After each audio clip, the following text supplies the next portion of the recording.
Well, today we're talking about longevity, living to be 200. But life expectancy in America has been long on the rise, and we know that that is something to dream about. But we also want to share with you that back home in Kenya, the life expectancy is getting shorter. It's quite the reciprocal. In our county in particular, the life expectancy is coming down. And Americans, on average, expect to live up to twice as long as the people in our village in Lwala. That we take very personally for us. To begin, let's look at the general trajectory of life expectancy in the US versus in Kenya.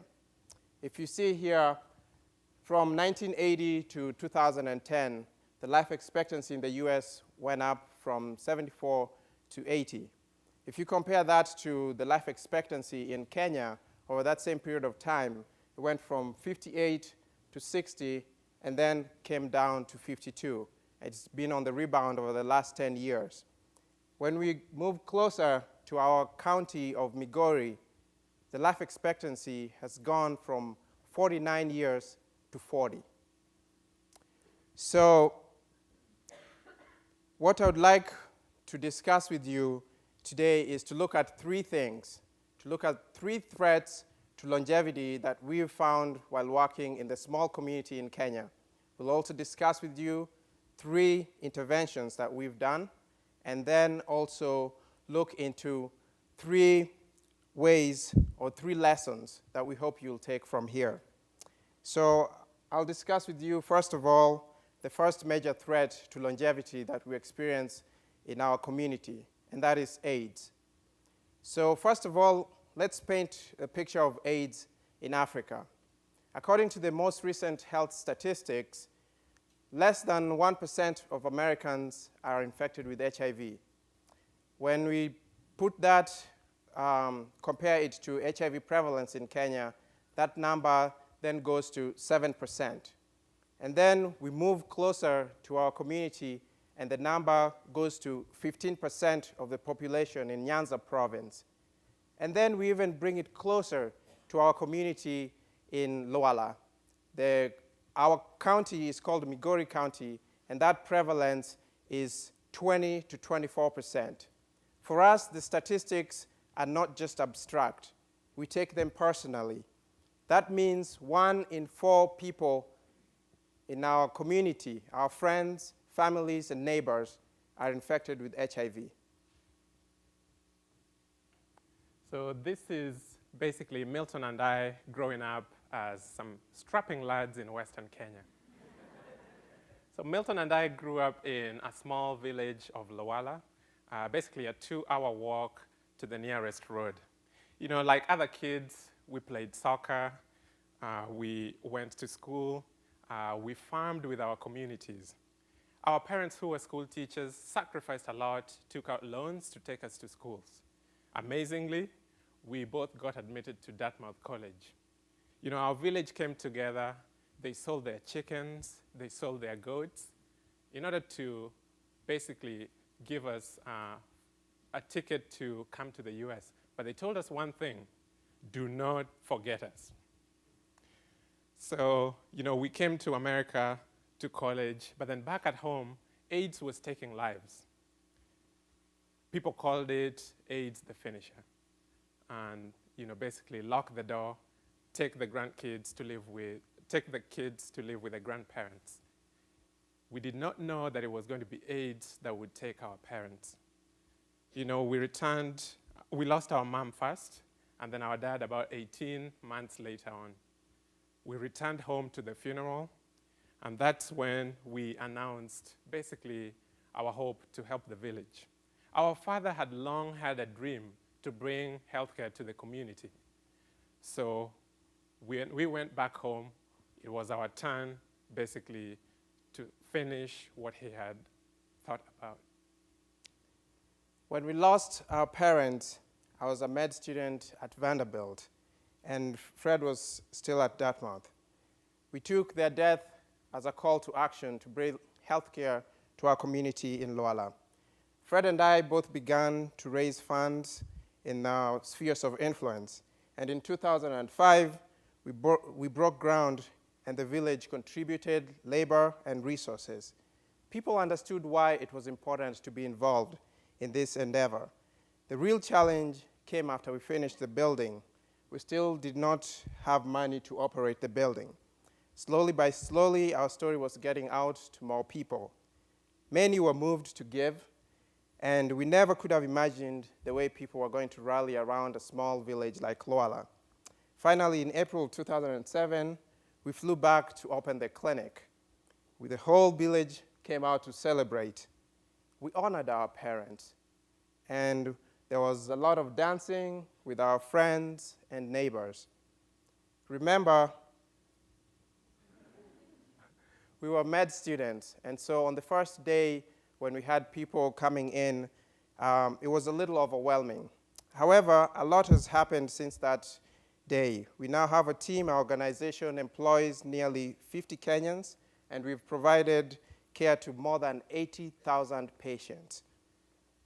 When our parents passed away only 6 years ago, there was no local access to HIV.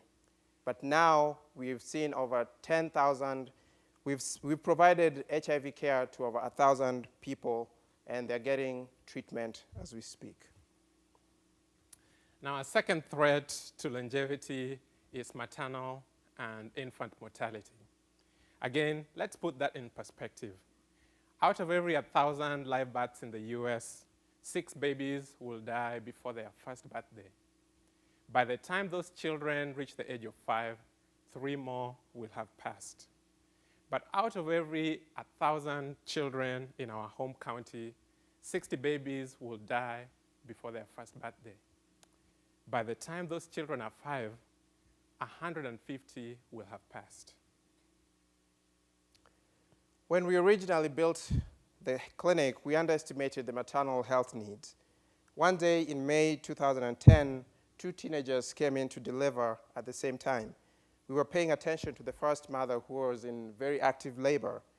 Suddenly, the second mother who was laboring quietly on the side started to deliver. We had 2 Vanderbilt medical students with us, and they helped to deliver a healthy baby girl. With the second mother and the newborn daughters resting, we focused our attention on the first mom. What happened next would not be appropriate to show here.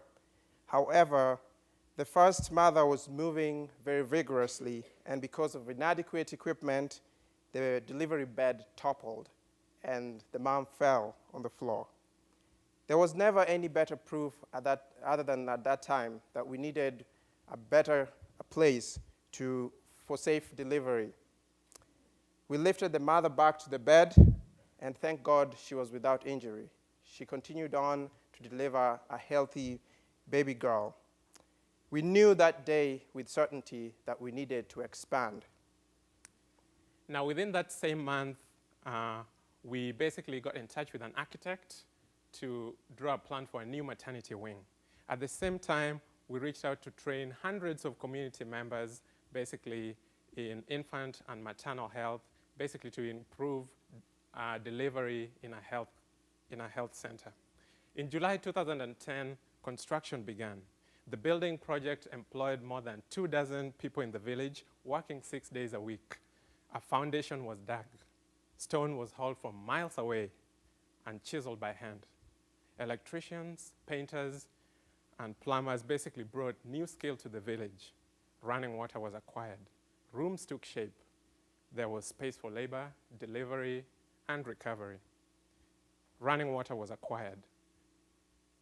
Ceilings, lighting fixtures, and sinks were added. Basically, there was room for a lot more. So Milton and I traveled back home to go celebrate with the people. The new building was dedicated with dignitaries, press, and hundreds of community members in attendance.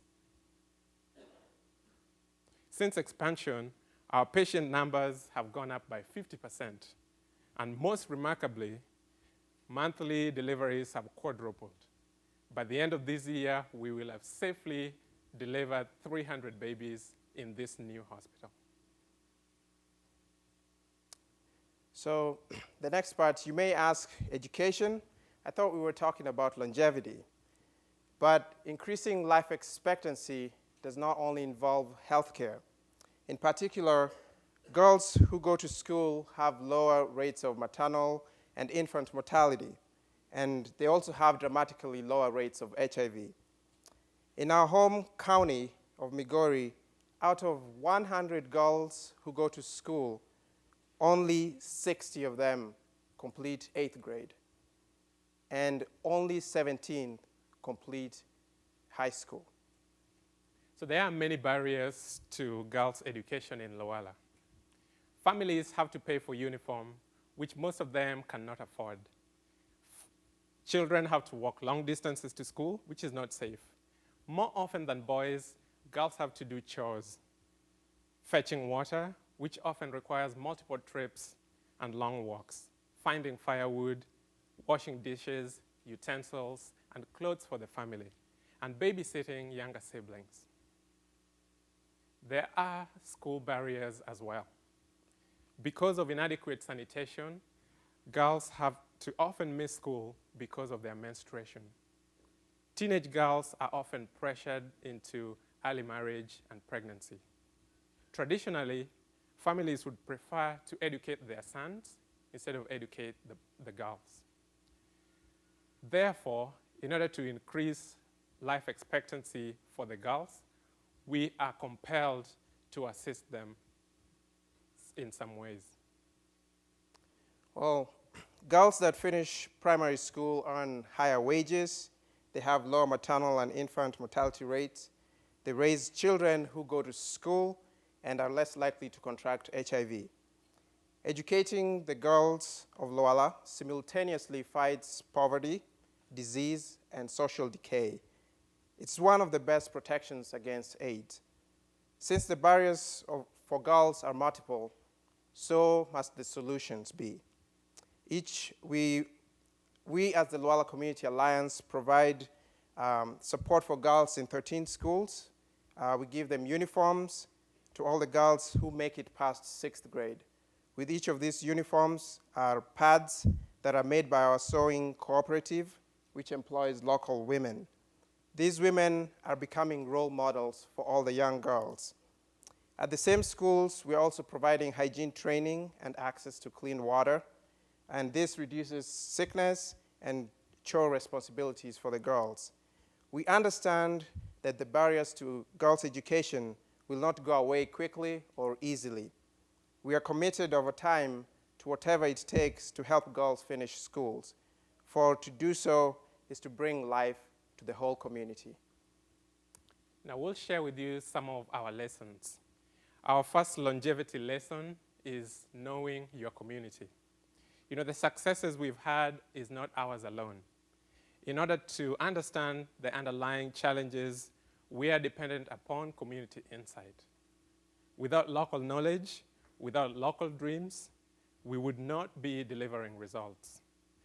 In all these programs, we have systematically included local stakeholders in the planning, implementation, and in the evaluation process. Our second lesson is empower your local leaders. The longevity threats of AIDS and maternal and child mortality can be helped by outsiders, but in the long run, we have to involve the local communities. And it's for this reason that we believe that the challenges of Africa will need to be solved by Africans. And so we're educating our girls and the children to go to college so that they too can become doctors like ourselves. Now, our final longevity lesson is do more with less. It's amazing what can be accomplished with $500,000 a year. In Kenya, that's 17,000 patient visits, 1,000 people enrolled in HIV care, 300 babies delivered, 500 mothers are able to come for prenatal care in the hospital, 800 girls with education, 50 Kenyans employed. In the US, $500,000 can be spent on a single patient during end-of-life care. As young doctors working in this American system, we feel that tension. In our jobs, we administer millions of dollars each year to prolong lives for people to be 70, 80, even 100. Today in this room, we are dreaming of living to be 200. While back at home, babies are only dreaming to be 1 month old. HIV positive patients would love to long to be just 40 years. For us, this is personal. It's not abstract.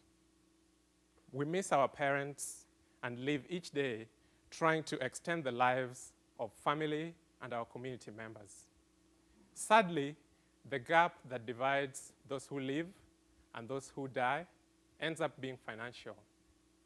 Are you haunted by that? Thank you. Thank you.